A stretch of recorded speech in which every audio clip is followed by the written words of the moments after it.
ನಿರಂತರ ಸುದ್ದಿ. ರಾಜ್ಯ ಸರ್ಕಾರದ ಮುಖ್ಯ ಕಾರ್ಯದರ್ಶಿಗಳ ಆಗಿರುವುದು ಹಿರಿಯ IAS ಅಧಿಕಾರಿ ಶಾಲಿನಿ ರಜನೀಶ್.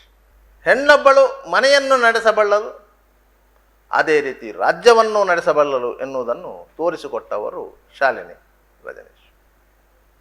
ಸರಿಸುಮಾರು 35 ವರ್ಷಗಳ ಸೇವಾವಧಿಯಲ್ಲಿ ರಾಜ್ಯದ ವಿವಿಧೆಡೆಗಳಲ್ಲಿ ಕರ್ತವ್ಯ ನಿರ್ವಹಿಸಿ ಇದೀಗ ಕಂದಾಯ ಇಲಾಖೆಯ ಅತ್ಯುನ್ನತ ಅಧಿಕಾರಿಯಾಗಿ ರಾಜ್ಯ ಸರ್ಕಾರದ ಮುಖ್ಯ ಕಾರ್ಯದರ್ಶಿಯಾಗಿ ಕರ್ತವ್ಯ ನಿರ್ವಹಿಸಿದರು.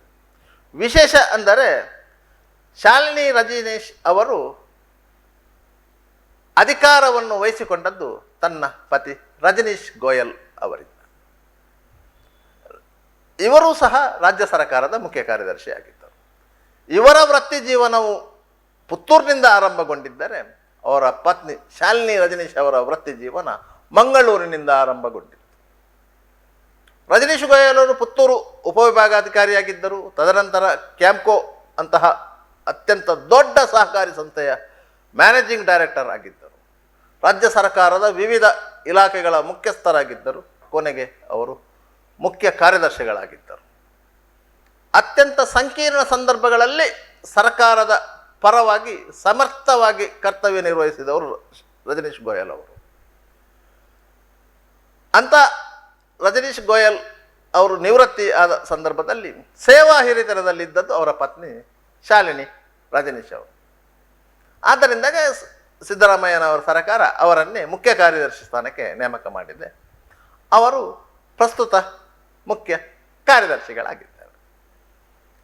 ಇಂತಹ ರಜನೀಶ್ ಗೋಯಲ್ ಅವರ ಪತ್ನಿ ಶಾಲಿನಿ ಅವರು IAS ಪದವಿ ಪಡೆದ ಬಳಿಕ ತರಬೇತಿ ಮುಗಿಸಿ ಉಪ ವಿಭಾಗಾಧಿಕಾರಿಯಾಗಿ ನೇಮಕಗೊಂಡದ್ದು ಮಂಗಳೂರು ಉಪವಿಭಾಗಕ್ಕೆ. ಅದು 1991ರಲ್ಲಿ. ಸುಮಾರು 25ರ ಹರೆಯದಲ್ಲಿದ್ದಂತಹ ಶಾಲಿನಿ ರಜನೀಶ್ ಅವರಿಗೆ ಆಗಲೇ ಮದುವೆಯಾಗಿತ್ತು. ರಜನೀಶ್ ಗೋಯಲ್ ಅವರು ಕ್ಯಾಂಪ್ಕೋ ಸಂಸ್ಥೆಯ MD ಆಗಿದ್ದರು. ಆ ಸಂದರ್ಭದಲ್ಲಿ ಶಾಲಿನಿ ಅವರು ಹಳೆಯ ಜಿಲ್ಲಾಧಿಕಾರಿಗಳ ಕಚೇರಿಯ ಪಕ್ಕದಲ್ಲಿರುವಂಥ ಸಣ್ಣ ಕೊಠಡಿಯಲ್ಲಿ AC ಆಗಿ ಕೆಲಸ ನಿರ್ವಹಿಸ್ತಾ ಇದ್ದರು. ಸಾರ್ವಜನಿಕರು ಯಾವುದಾದರೂ ಕಾರ್ಯಕ್ಕೆ ಬಂದರೆ ಅವರೊಂದಿಗೆ ಮುಕ್ತವಾಗಿ ಬೆರೀತಾ ಇದ್ದರು. ಒಳ್ಳೆಯ ರೀತಿಯಲ್ಲಿ ಕನ್ನಡ ಮಾತನಾಡ್ತಾ ಇದ್ದರು. ಮೂಲತಃ ಉತ್ತರ ಭಾರತದವರಾಗಿದ್ದರೂ ಸಹ ಅವರು ಚೆನ್ನಾಗಿಯೇ ಕನ್ನಡ ಆ ಸಂದರ್ಭದಲ್ಲೇ ಕಲಿತಿದ್ದರು. ಹಿರಿಯ ಅಧಿಕಾರಿಗಳೊಂದಿಗೆ ಉತ್ತಮ ರೀತಿಯ ಸಂವಹನ ಮಾಡ್ತಾಯಿದ್ರು. ಕಿರಿಯ ಅಧಿಕಾರಿಗಳೊಂದಿಗೆ ಒಳ್ಳೆಯ ರೀತಿಯಲ್ಲಿ ಬೆರೀತಿದ್ರು. ಒಟ್ಟಾರೆಯಾಗಿ ಆಡಳಿತ ವ್ಯವಸ್ಥೆಯಲ್ಲಿ ಸುಧಾರಣೆ ತರಲು ಪ್ರಯತ್ನ ಪಡ್ತಿದ್ದರು. ಇಂತಹ ಸಂದರ್ಭದಲ್ಲಿಯೇ ಅವರು ಭಾರಿ ದೊಡ್ಡದೊಂದು ಸಂಕಷ್ಟಕ್ಕೆ ಸಿಲುಕಿದ್ದರು. ಆ ಸಂಕಷ್ಟಕ್ಕೆ ಸಿಲುಕದೇ ಇರುತ್ತಿದ್ದರೆ ಶಾಲಿನಿ ಗೋಯಲ್ ಅವರು ಇವತ್ತು ಈ ಎಪಿಸೋಡಿಗೆ ಒಂದು ವಸ್ತು ಆಗಿರ್ತಿರಲಿಲ್ಲ. ಆ ಸಂಕಷ್ಟ ಏನು ಅಂತ ಹೇಳಿದರೆ ಅತ್ಯಂತ ಕುತೂಹಲಕಾರಿ. ದಕ್ಷಿಣ ಕನ್ನಡ ಜಿಲ್ಲೆಯ ಸುರತ್ಕಲ್ ಸಮೀಪದ ತಡಂಬೈಲು ಎನ್ನುವ ಪ್ರದೇಶ ಇದೆ. ಆ ಪ್ರದೇಶದಲ್ಲಿ ದಲಿತ ವರ್ಗದವರಿಗೆ ಸೇರಿದಂತಹ ಒಂದು ಪ್ರದೇಶ ಇದೆ. ಅದು ಸಾಮಾನ್ಯವಾಗಿ ಅದು ದಲಿತ ಕೇರಿ ಅಂತ ಹೇಳ್ತಾ ಇದ್ರು. ಸಾಮಾನ್ಯವಾಗಿ ಪರಿಶಿಷ್ಟ ವರ್ಗದವರು, ಪರಿಶಿಷ್ಟ ಪಂಗಡದವರು ಇರುವಂತಹ ಒಂದು ಪ್ರದೇಶ. ಆ ಪ್ರದೇಶಕ್ಕೆ ಹೊಂದಿಕೊಂಡಿದ್ದಂಥ ಒಂದು ಸ್ಥಳವನ್ನು ಪರಿಶಿಷ್ಟ ವರ್ಗದವರೊಬ್ಬರು ಮೇಲ್ಜಾತಿಯವರಿಗೆ ಅಂದರೆ ಸವರ್ಣೀಯರಿಗೆ ಮಾರಾಟ ಮಾಡಿದ್ದರು. ಅವರು ಕ್ರಯ ಕೊಟ್ಟು ಪರ್ಚೇಸ್ ಮಾಡಿದರೆ ಅವರೊಂದು ಮನೆ ಕಟ್ಟಿಕೊಂಡು ಅದರಲ್ಲಿ ಜೀವನ ನಡೆಸ್ತಾ ಇದ್ರು. ಆದರೆ ರಾಜ್ಯದಲ್ಲಿ PTCL ಎಂಬ ಕಾಯ್ದೆ ಜಾರಿಗೆ ಬಂದ ನಂತರ ದಲಿತರ ಭೂಮಿಯನ್ನು ಖರೀದಿಸಿದರೆ ಅದು ಅಮಾನ್ಯವಾಗುತ್ತದೆ ಎನ್ನುವಂಥ ನಿಯಮ ಜಾರಿಯಲ್ಲಿತ್ತು. ಈಗಲೂ ಆ ಕಾಯ್ದೆ ಇದೆ. 1978ರಲ್ಲಿ ದೇವರಾಜ ಅರಸು ಸರ್ಕಾರದಲ್ಲಿ ಕಂದಾಯ ಸಚಿವರಾಗಿದ್ದಂಥ ಬಸವಲಿಂಗಪ್ಪನವರು ಈ ಕಾಯ್ದೆಯನ್ನು ರೂಪಿಸಿದ್ದರು ಮತ್ತು ಆ ಸಂದರ್ಭದ ಸರ್ಕಾರ ಅದನ್ನು ಜಾರಿಗೊಳಿಸಿತು. ಈ ಕಾಯ್ದೆಯ ಮೂಲ ತಾತ್ಪರ್ಯ ಏನಂತ ಹೇಳಿದರೆ ದಲಿತರಿಗೆ ಸೇರಿದಂತಹ ಜಾಗಗಳನ್ನು ಈ ಹಿಂದೆ ಅಂದರೆ ಸ್ವಾತಂತ್ರ್ಯಾನಂತರ ಜಮೀನ್ದಾರುಗಳು ಭೂಮಾಲೀಕರು ಬಲಾತ್ಕಾರವಾಗಿ ಹೆಬ್ಬೆಟ್ಟು ಹೊತ್ತಿಸಿ ಅಕ್ರಮವಾಗಿ ಕಬಳಿಸಿದ್ದಾರೆ. ಅಂತಹ ಜಮೀನುಗಳನ್ನು ಮರಳಿ ಆಯಾ ಕುಟುಂಬಕ್ಕೆ ನೀಡುವಂತಹ ಕಾಯ್ದೆ ಅದಾಗಿತ್ತು. 1978ರಲ್ಲಿ ಈ ಕಾಯ್ದೆ ಜಾರಿಗೆ ಬಂದಿದ್ದರೂ ಅದು 1948 ಅಂದರೆ 30 ವರ್ಷಗಳ ಹಿಂದಿನಿಂದ ಲಘವಾಗುತ್ತಿತ್ತು. ಆ ಸಂದರ್ಭದಲ್ಲಿ ಹಲವಾರು ಮಂದಿ ಈ ಕಾಯ್ದೆಯ ಸಂಬಂಧ ನ್ಯಾಯಾಲಯಕ್ಕೆ ದೂರು ನೀಡಿದರು. PTCL ಕಾಯ್ದೆ ಅನ್ವಯ. ಈ ಕಾಯ್ದೆ ಅನ್ವಯ ಆ ಕಾಯ್ದೆಯನ್ನು ಜಾರಿ ಮಾಡುವ ಅಧಿಕಾರ ಇರುವುದು ಉಪವಿಭಾಗಾಧಿಕಾರಿಗಳಿಗೆ. ಆದ್ದರಿಂದ ಯಾರು ಆ ಕಾಯ್ದೆಯಡಿಯಲ್ಲಿ ಮಂಜೂರಾದಂತಹ ಜಮೀನುಗಳನ್ನು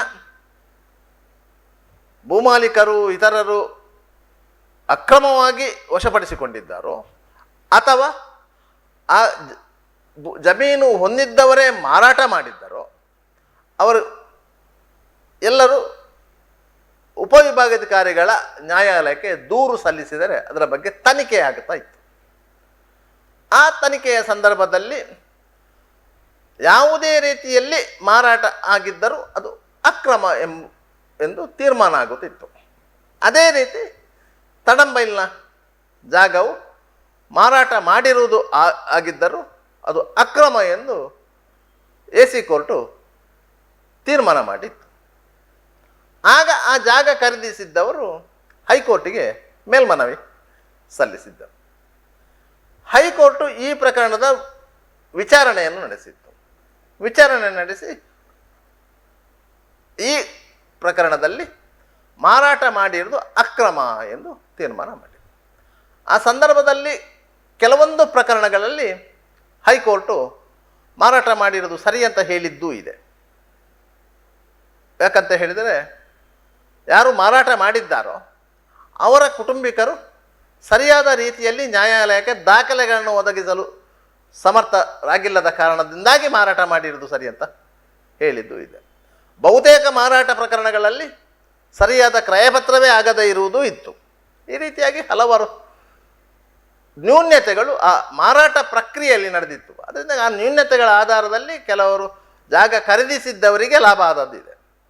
ಮಂಗಳೂರಿನ ಪ್ರಥಮ ಗಗನಚುಂಬಿ ಕಟ್ಟಡ ಅಂತ ಹೇಳಲಾಗುತ್ತಿರುವಂಥ PVS ಕಟ್ಟಡ ಏನಿದೆ, PVS ಸರ್ಕಲಲ್ಲಿದೆಯಲ್ಲ, ಆ ಕಟ್ಟಡದ ಅಲ್ಲಿ ಸಹ 1 ಸೆನ್ಸ್ ಜಾಗ ದಲಿತರಿಗೆ ಸೇರಿದ್ದು ಅಂತೇಳಿ ಕೇಸು ಇದೆ. ಅದು ಸದ್ಯಕ್ಕೆ ಸುಪ್ರೀಂ ಕೋರ್ಟಲ್ಲಿ ಪೆಂಡಿಂಗ್ ಇದೆ ಅಂತ ಮಾಹಿತಿಗಳು ಇವೆ. ಅದರ ಪಕ್ಕದಲ್ಲಿ ಸಮಾಜ ಕಲ್ಯಾಣ ಇಲಾಖೆಯ ಹಾಸ್ಟೆಲ್ ಇದೆ.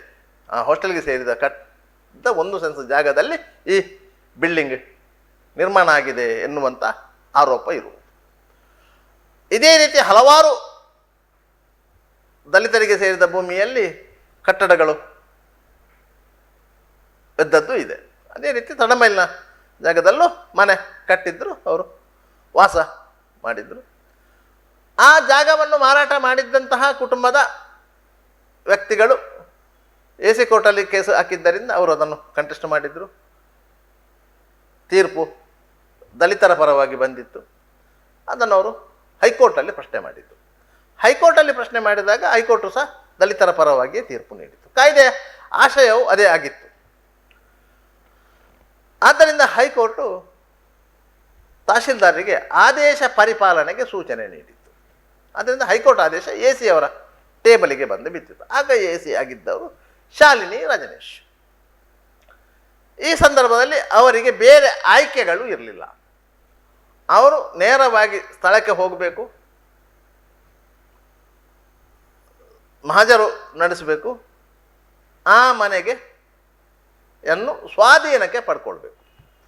ಆ ಮನೆಯಲ್ಲಿದ್ದ ಸೊತ್ತುಗಳನ್ನು ಯಾರಿಗೆ ಸೇರಿತ್ತೋ ಅವರಿಗೆ ಹಸ್ತಾಂತರ ಮಾಡಿ ಕೇವಲ ಜಾಗ ಮತ್ತು ಮನೆಯನ್ನು ಸ್ವಾಧೀನ ಪಡ್ಕೊಂಡು ಮತ್ತೆ ಆ ಜಾಗ ಮತ್ತು ಮನೆ ಯಾರಿಗೆ ನೈಜವಾಗಿ ಸೇರಬೇಕೋ ಅವರಿಗೆ ಹಸ್ತಾಂತರ ಮಾಡಬೇಕು. ಇದು ಹೈಕೋರ್ಟ್ ತೀರ್ಪಿನ ತಾತ್ಪರ್ಯ. ಅದರಂತೆ AC ಅವರು ತಡಂಬೈಲಿಗೆ ಹೋದರು. ಹೋದಾಗ ಸಾಮಾನ್ಯವಾಗಿ ಎ ಸಿ ಅವರು ಹೋಗುವ ಸಂದರ್ಭದಲ್ಲಿ ವಿಲೇಜ್ ಅಸಿಸ್ಟೆಂಟ್, ಗ್ರಾಮ ಕರಣಿಕರಂತ ಏನಿಲ್ಲ ಅವರು ಇರಬೇಕು. RI ರೆವಿನ್ಯೂ ಇನ್ಸ್ಪೆಕ್ಟರ್, ಕಂದಾಯ ನಿರೀಕ್ಷಕರು ಅವರು ಇರಬೇಕು. ತಹಶೀಲ್ದಾರ್ ಅವರು ಇರಬೇಕು. ಈ 3 ಮಂದಿ ಅಧಿಕಾರಿಗಳು ಇರಬೇಕು. ಆದರೆ ತಹಶೀಲ್ದಾರ್ ಆ ಕಾರ್ಯಾಚರಣೆಗೆ ದೂರ ನಿಂತರು. ಯಾಕಂತ ಹೇಳಿದರೆ ಆ ಕಾರ್ಯಾಚರಣೆಯ ಸಂದರ್ಭದಲ್ಲಿ ಏನಾದರೂ ಎಲಿಗೇಷನ್ ಆದರೆ ತಾನು ಸಿಕ್ಕಾಕೊಳ್ಬೋದು ಎನ್ನುವುದು. ಆದರೆ ತಹಶೀಲ್ದಾರ್ ಹಿರಿಯರು, ಅನುಭವಿಗಳು, 10 ಹಲವು ವರ್ಷಗಳ ಕಾಲ ಕಂದಾಯ ಇಲಾಖೆಯಲ್ಲಿ ಸರ್ವಿಸ್ ಮಾಡಿದವರು. ಅವರು ಆಗ ತಾನೇ IAS ಮುಗಿಸಿಕೊಂಡು ಇಲಾಖೆಗೆ ಸೇರಿದಂಥವರು. ಹೊಸ ಅನುಭವ, ಅವರಿಗೆ ತಿಳುವಳಿಕೆ ನೀಡಬಹುದಿತ್ತು. ಇದನ್ನು ಈ ರೀತಿಯಾಗಿ ಮುಗಿಸುವುದು ಒಳ್ಳೆಯದು, ಬಲಾತ್ಕಾರ ಮಾಡಿದರೆ ಅದು ಎಲಿಗೇಷನ್ ಆಗುವ ಸಾಧ್ಯತೆಗಳಿವೆ ಎನ್ನುವುದನ್ನು ತಿಳುವಳಿಕೆ. ಆದರೆ ಅದನ್ನು ತಿಳುವಳಿಕೆ ನೀಡಲೂ ಇಲ್ಲ, ಅವರನ್ನು ಸಂಪರ್ಕ ಮಾಡಲೂ ಇಲ್ಲ. ಆದರೆ ಶಾಲಿನಿ ರಜನೀಶ್ ಅವರಿಗೆ ಹೈಕೋರ್ಟ್ ಆದೇಶವನ್ನು ಪರಿಪಾಲನೆ ಮಾಡುವ ತುರ್ತು ಅಗತ್ಯವಿತ್ತು. ಅದಕ್ಕಾಗಿ ಅವರು ಲಭ್ಯ ಸಿಬ್ಬಂದಿಗಳ ಜೊತೆಗೆ ತಳಂಬೈಲಿಗೆ ಹೋದರು. AC ಅವರು ಮನೆ ಮತ್ತು ಜಾಗವನ್ನು ಸ್ವಾಧೀನಪಡಿಸಿಕೊಳ್ಳಲು ಬರುತ್ತಿದ್ದಾರೆ ಎನ್ನುವುದು ಸಂಬಂಧಿತ ಪಕ್ಷಗಾರರಿಗೆ ಗಮನಕ್ಕೆ ಬಂದಿತ್ತು. ಅವರು ಏನು ಮಾಡಿದರು ಅಂದರೆ ಮನೆಗೆ ಬೀಗ ಹಾಕಿ ದೂರದಲ್ಲಿ ನಿಂತುಕೊಂಡು ಘಟನಾವಳಿಗಳನ್ನು ವೀಕ್ಷಣೆ ಮಾಡ್ತಿದ್ದರು. AC ಅವರು ಮನೆ ಅಂಗಳಕ್ಕೆ ಹೋಗಿದ್ದರೆ ಮನೆಗೆ ಬೀಗ ಹಾಕಿತ್ತು. ಯಾವುದೇ ಅಧಿಕಾರಿಗೆ ಮನೆಗೆ ಹಾಕಿದ ಬೀಗವನ್ನು ಒಡೆಯುವಂಥ ಅಧಿಕಾರಗಳು ಇರುವುದಿಲ್ಲ. ಆದರೆ ಕೆಲವೊಂದು ಸಂದರ್ಭಗಳಲ್ಲಿ ಅಂಥ ಅಧಿಕಾರವೂ ಇರುತ್ತದೆ. ಶಾಲಿನಿ ರಜನೀಶ್ ಅವರು ಮನೆಗೆ ಸಂಬಂಧಪಟ್ಟವರು ಯಾರು ಇಲ್ಲಂತ ಹೇಳಿದಾಗ ಅಕ್ಕಪಕ್ಕದವರನ್ನೇ ಸಾಕ್ಷಿಗಳನ್ನಾಗಿಸಿಕೊಂಡು, ಅಂದರೆ ಪಂಚರು ಅಂತ ನಾವು ಹೇಳ್ತೇವೆ, ಹಾಗೆ ಆಗಿಸಿಕೊಂಡು ಮನೆಯ ಬೀಗ ಒಡೆಯಲು ಸೂಚನೆ ನೀಡಿದೆ. ಆದರೆ ಅವರ ಆಧೀನ ಅಧಿಕಾರಿಗಳು ಅಂದರೆ VA ಆಗಲಿ, RI ಆಗಲಿ ಮತ್ತು ಇತರ ಸಿಬ್ಬಂದಿಗಳು, ಅಂದರೆ ತಹಶೀಲ್ದಾರ್ ಸ್ಥಳಕ್ಕೆ ಬಂದಿರಲಿಲ್ಲ, ಬೀಗ ಹೊಡೆಯಲಿಕ್ಕೆ ಮುಂದಾಗಲಿಲ್ಲ. ಬೀಗ ಹೊಡೆಯುವುದು ಅಕ್ರಮ, ಕಾನೂನು ಬಾಹಿರ ಅಂತ ಹೇಳಿ ಅವರ ವಾದವಾಗಿತ್ತು. ಆದರೆ ಅಸಿಸ್ಟೆಂಟ್ ಕಮಿಷನರ್ ಆಗಿ, ಉಪವಿಭಾಗ ಅಧಿಕಾರಿಯಾಗಿ ಶಾಲಿನಿ ರಜನೀಶ್ ಅವರಿಗೆ ಮ್ಯಾಜಿಸ್ಟ್ರಿಯಲ್ ಪವರ್ ಇತ್ತು. ಅವರು ಉಪವಿಭಾಗ ದಂಡಾಧಿಕಾರಿಯೂ ಹೌದು, ಅವರಿಗೆ ಮ್ಯಾಜಿಸ್ಟ್ರಿಯಲ್ ಪವರ್ ಇದೆ. ಅವರು ನ್ಯಾಯಾಲಯವನ್ನು ನಿರ್ವಹಣೆ ಮಾಡ್ತಾರೆ. ಆ ನ್ಯಾಯಾಲಯದಲ್ಲಿ ಅವರೇ ನ್ಯಾಯಾಧೀಶರು. ಅಂದರೆ ರೆಗ್ಯುಲರ್ ನ್ಯಾಯಾಲಯ ಏನಿದೆ, ಕ್ರಿಮಿನಲ್ ಪ್ರಕರಣಗಳು ಮತ್ತು ಸಿವಿಲ್ ಪ್ರಕರಣಗಳನ್ನು ನಿರ್ವಹಿಸಿದ ನ್ಯಾಯಾಲಯಗಳು ಹೇಗಿದೆಯೋ ಅದೇ ವ್ಯಾಪ್ತಿಯಲ್ಲಿ ಅಸಿಸ್ಟೆಂಟ್ ಕಮಿಷನರ್ ವ್ಯಾಪ್ತಿ ನ್ಯಾಯಾಲಯಗಳೂ ಇವೆ. ಆ ನ್ಯಾಯಾಲಯಗಳಲ್ಲಿ ಆದಂತಹ ತೀರ್ಮಾನಗಳನ್ನು ಹೈಕೋರ್ಟಲ್ಲಿ ಮಾತ್ರ ಪ್ರಶ್ನೆ ಮಾಡಲಿಕ್ಕೆ ಅಧಿಕಾರ ಇರೋದು. ಅದೇ ರೀತಿ ಜಿಲ್ಲಾಧಿಕಾರಿಗಳ ನ್ಯಾಯಾಲಯಗಳು ಇವೆ, ತಹಶೀಲ್ದಾರರ ನ್ಯಾಯಾಲಯಗಳು ಇವೆ. ಅದರಿಂದ ಒಂದಕ್ಕೊಂದು ಪೂರಕವಾಗಿರುವಂಥ ಪ್ಯಾರಲಲ್ ನ್ಯಾಯ ವ್ಯವಸ್ಥೆಯ ಸಿಸ್ಟಮ್ ಅದು. ಆದ್ದರಿಂದಾಗಿ ಆ ಮ್ಯಾಜಿಸ್ಟ್ರಿಯಲ್ ಪವರ್ ಇರುವಂತಹ AC ಶಾಲಿನಿ ರಜನೀಶ್ ಅವರು ಬೀಗವನ್ನು ಒಡೆಯಲು ಮುಂದಾದರು. ಯಾಕಂದರೆ ಅವರ ಒಟ್ಟಿಗೆ ಇರುವಂತಹ ಸಹ ಸಿಬ್ಬಂದಿಗಳು ಅಂಥ ಪ್ರಯತ್ನಕ್ಕೆ ಮುಂದಾಗಲಿಲ್ಲ. ಅವರು ಒಂದು ಪಿಕ್ಕಾಸಿಯನ್ನು ಕೈಯಲ್ಲಿ ಎತ್ತಿಕೊಂಡು ಬೀಗ ಒಡೆಯುವಂಥ ಪ್ರಯತ್ನ ಮಾಡಿದರು. ಆ ಸಂದರ್ಭದಲ್ಲಿ ಯಾರೋ ಒಬ್ಬರು, ಅಂದರೆ ಆ ಜಾಗದ ವಿವಾದಕ್ಕೆ ಸಂಬಂಧಪಟ್ಟವರು ಒಬ್ಬ ಕ್ಯಾಮರಾಮ್ಯಾನನ್ನು ರೆಡಿ ಮಾಡಿಟ್ಟಿದ್ದರು. ಆ ಸಂದರ್ಭದಲ್ಲಿ ಈಗಿನ ಹಾಗೆ ಡಿಜಿಟಲ್ ಕ್ಯಾಮರಾ ವ್ಯವಸ್ಥೆ ಇರಲಿಲ್ಲ. ವಿಡಿಯೋ ರೆಕಾರ್ಡಿಂಗ್ ವ್ಯವಸ್ಥೆ ಬಂದಿದ್ದರೂ ಸಹ ಅದು ವ್ಯಾಪಕ ಆಗಿರಲಿಲ್ಲ.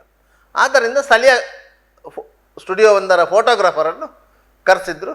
ಅವರು ಶಾಲಿನಿ ಗೋಯಲ್ ಅವರು ಕೈಯಲ್ಲಿ ಪಿಕ್ಕಾಸಿ ಹಿಡಿದು ಬೀಗ ಒಡೆಯುವಂತಹ ದೃಶ್ಯ ಏನಿದೆ ಅದನ್ನು ಚಿತ್ರೀಕರಿಸಿ.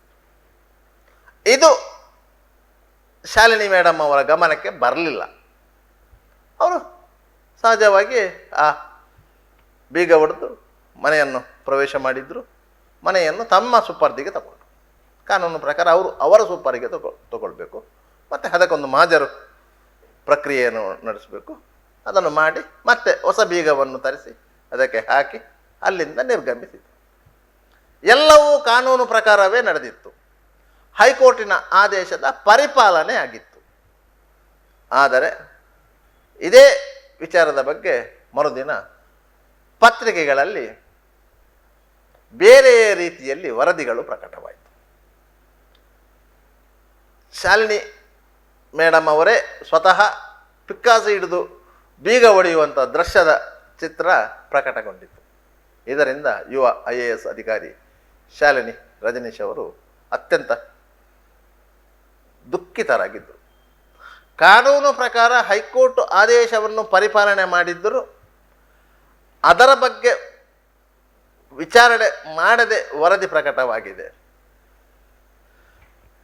ಈ ವಿಚಾರದಲ್ಲಿ ತಮ್ಮ ತಪ್ಪು ಇರಲಿಲ್ಲ, ಆದರೆ ತಮ್ಮನ್ನೇ ತಪ್ಪಿತಸ್ಥರನ್ನಾಗಿ ಸಾರ್ವಜನಿಕರ ಮುಂದೆ ಹೇಳಲಾಗಿದೆ. ಇದರಿಂದಾಗಿ ಅವರು ತುಂಬ ಮನನೊಂದು. ಅವರನ್ನು ವಿಚಾರಿಸುವಂತಹ ಹಿರಿಯ ಅಧಿಕಾರಿಗಳು ಸಹ ಅವರಿಗೆ ಸಾಂತ್ವನ ಹೇಳುವಂಥ ಕಾರ್ಯವನ್ನು ಮಾಡಲಿಲ್ಲ. ಕಿರಿಯ ಅಧಿಕಾರಿಗಳು ಅವರ ಬೆಂಬಲಕ್ಕೆ ನಿಲ್ಲಿಲ್ಲ. ಒಟ್ಟಾರೆಯಾಗಿ ಶಾಲಿನಿ ಗೋಯಲ್ ಅವರು ಒಬ್ಬಟ್ಟಿಯಾಗಿದ್ದರು. ಇಂತಹ ಸಂದರ್ಭದಲ್ಲಿ ಸ್ಥಳೀಯವಾಗಿ ಪ್ರಕಟವಾಗುತ್ತಿದ್ದಂಥ ಮಂಗಳೂರು ಮಿತ್ರ ಅಂತ ಒಂದು ಸಂಜೆ ಪತ್ರಿಕೆಯಲ್ಲಿ ಇಡೀ ಘಟನೆಯ ಬಗ್ಗೆ ವಿಸ್ತೃತವಾದ ವರದಿ ಪ್ರಕಟವಾಯಿತು. ಆ ವರದಿಯಲ್ಲಿ ವಾಸ್ತವ ಸತ್ಯ ಏನು ಎನ್ನುವುದನ್ನು ಜನರಿಗೆ ವಿವರಿಸುವ ಪ್ರಯತ್ನವನ್ನು ಮಾಡಲಾಗಿತ್ತು. ವಿವಾದ ಏನು, ಎಲ್ಲಿಂದ ಆರಂಭವಾಯಿತು, ಸ್ಥಳೀಯ AC ಕೋರ್ಟ್ ಯಾವ ರೀತಿಯ ತೀರ್ಪು ನೀಡಿತ್ತು, ಆ ತೀರ್ಪನ್ನು ರಾಜ್ಯ ಹೈಕೋರ್ಟ್ ಯಾವ ರೀತಿ ಎತ್ತಿ ಹಿಡಿದಿತ್ತು ಮತ್ತು ಹೈಕೋರ್ಟ್ ನೀಡಿದ ತೀರ್ಪನ್ನು ಪಾಲಿಸುವಂತೆ ಸೂಚನೆ ನೀಡಿತ್ತು ಎಂಬ ಬಗ್ಗೆ ಎಲ್ಲ ರೀತಿಯ ಪಿನ್ ಟು ಪಿನ್ ಮಾಹಿತಿಯನ್ನು ಆ ವರದಿಯಲ್ಲಿ ನೀಡಲಾಗಿತ್ತು. ಇದರಿಂದ ಶಾಲಿನಿ ಗೋಯಲ್ ಅವರು ಸ್ವಲ್ಪ ತೃಪ್ತಿ ಹೊಂದಿದ್ದರು. ತನ್ನ ಮೇಲೆ ಸಾರ್ವಜನಿಕವಾಗಿ ಉಂಟಾಗಿದ್ದ ಅಭಿಪ್ರಾಯವನ್ನು ಸ್ವಲ್ಪ ಮಟ್ಟಿಗಾದರೂ ಈ ವರದಿ ಕಡಿಮೆ ಮಾಡಿದೆ. ಎಲ್ಲರೂ ವಿಚಾರಿಸುವವರಿಗೆ ಆ ವರದಿ ಒಂದು ಉತ್ತರ ಕೊಟ್ಟಿದೆ ಎನ್ನುವ ಭಾವನೆ ಅವರಲ್ಲಿ ಮೂಡಿತು. ಅಲ್ಲಿಂದ ಮುಂದಕ್ಕೆ ಹೋದಂತಹ ಶಾಲಿನಿ ಎಲ್ಲ ಹಂತ ಹಂತವಾಗಿ ಮೇಲೇರಿಯುವುದು. ಯಾವುದೇ ಸಂದರ್ಭದಲ್ಲಿ ಕಾನೂನನ್ನು ಗೌರವಿಸುತ್ತಾ ಕಾನೂನನ್ನು ಪಾಲಿಸುತ್ತಾ ಕರ್ತವ್ಯವನ್ನು ನಿಭಾಯಿಸತೊಡಗಿದ್ದರು. ಎಂತಹ ಸಂದರ್ಭದಲ್ಲೂ ಅವರು ಧೃತಿಗೆಡಲಿಲ್ಲ. ಯಾವುದೇ ರೀತಿಯಲ್ಲಿ ವಶೀಲಿ ಬಾಜಿಗೆ ಅವರು ತಲೆಬಾಗಲಿಲ್ಲ. ತನ್ನ ಎದುರು ಇರುವಂತಹ ಯಾವುದೇ ಕಡತಕ್ಕೆ ಸಹಿ ಹಾಕುವಾಗಲೂ ಅವರು ಒತ್ತಡವನ್ನು ಅನುಭವಿಸಲಿಲ್ಲ. ಯಾಕಂತ ಹೇಳಿದರೆ ಪ್ರತಿ ಕಡತವನ್ನು ಕೂಲಂಕಷವಾಗಿ ಪರಿಶೀಲನೆ ಮಾಡ್ತಿದ್ರು. ಎಲ್ಲಾದರೂ ತಪ್ಪು ಕಂಡು ಬಂದದ್ದೇ ಆದಲ್ಲಿ ಸಹ ಅಧಿಕಾರಿಗಳೊಂದಿಗೆ ವಿಚಾರ ವಿಮರ್ಶೆ ಮಾಡ್ತಾ ಇದ್ರು. ಹಿರಿಯ ಅಧಿಕಾರಿಗಳಿಂದ ಅಭಿಪ್ರಾಯ ಕೇಳ್ತಾ ಇದ್ರು. ನಂತರ ತನ್ನ ತೀರ್ಮಾನವನ್ನು ಕೈಗೊಂಡು ಅವರ ನ್ಯಾಯಾಲಯದಲ್ಲಿದ್ದಂತಹ ಪ್ರಕರಣಗಳನ್ನು ಸಹ ಅವರು ಆದ್ಯತೆ ಮೇರೆಗೆ ಬಗೆಹರಿಸ್ತಾ ಇದ್ರು. ಆದ್ದರಿಂದ ಅವರು ಎಲ್ಲಿಯೂ ಹೆಸರು ಕೆಡಿಸಿಕೊಳ್ಳಲಿಲ್ಲ. ವಿವಿಧ ಪಕ್ಷಗಳ ಸರಕಾರಗಳು ಅಸ್ತಿತ್ವದಲ್ಲಿದ್ದಾಗಲೂ, ಅಂದರೆ ಜನತಾದಳ ಇರ್ಬೋದು, ಕಾಂಗ್ರೆಸ್ ಇರ್ಬೋದು, ಕಾಂಗ್ರೆಸ್ JDS ಇರ್ಬೋದು, JDS BJP ಇರ್ಬೋದು, ಹೀಗೆ ಯಾವ ಯಾವ ಸರಕಾರಗಳು ಅಸ್ತಿತ್ವದಲ್ಲಿತ್ತೋ ಆ ಎಲ್ಲ ಸರಕಾರಗಳಲ್ಲಿ ಶಾಲಿನಿ ರಜನೀಶ್ ಅವರು ಕರ್ತವ್ಯವನ್ನು ನಿರ್ವಹಿಸಿದ್ದಾರೆ. ಅವರ ಮೇಲೆ ಯಾರೂ ಅಪವಾದವನ್ನು ಹೊರಿಸಲು ಈವರೆಗೂ ಸಾಧ್ಯವಾಗಲಿಲ್ಲ. ಇಂತಹ ನಿಷ್ಕಲ್ಮಶ ಅಧಿಕಾರದ ಖ್ಯಾತಿ ಹೊಂದಿರುವಂಥ ಶಾಲಿನಿ ರಜನೀಶ್ ಅವರನ್ನು ರಾಜ್ಯ ಸರ್ಕಾರ ಕೆಲವು ತಿಂಗಳ ಹಿಂದೆ ಈ ರಾಜ್ಯದ ಮುಖ್ಯ ಕಾರ್ಯದರ್ಶಿಯಾಗಿ ನಿಯುಕ್ತಿಗೊಳಿಸಿದೆ. ಸೇವಾ ಹಿರಿತನದಲ್ಲಿ ಅವರು ಅಗ್ರಗಣ್ಯರು. ಈ ಹಿಂದೆ ಅವರ ಪತಿ ರಜನೀಶ್ ಅವರು ಆ ಹುದ್ದೆಯಲ್ಲಿದ್ದರು.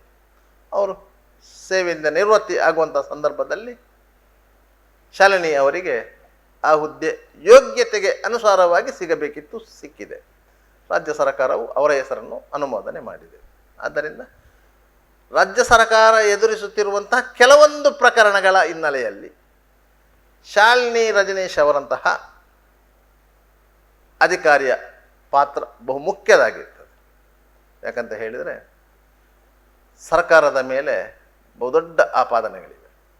ಒಂದು ಮೂಢ ಹಗರಣ ಇರ್ಬೋದು, ವಾಲ್ಮೀಕಿ ಹಗರಣ ಇರ್ಬೋದು, ಬೇರೆ ಬೇರೆ ಹಗರಣಗಳ ಇದಿದೆ. ಅಂಥ ಸಂದರ್ಭದಲ್ಲಿ ಅವರು ತೆಗೆದುಕೊಳ್ಳುವಂತಹ ತೀರ್ಮಾನಗಳು, ಅವರು ತೆಗೆದುಕೊಳ್ಳುವಂತಹ ನಿರ್ಧಾರಗಳು ಮುಖ್ಯವಾಗಿರ್ತದೆ. ಅದನ್ನು ಸಮರ್ಥವಾಗಿ ನಿಭಾಯಿಸಿದ್ದಾರೆ ಅಂತೂ ಸ್ಪಷ್ಟ. ನಿರಂತರ ಸುದ್ದಿ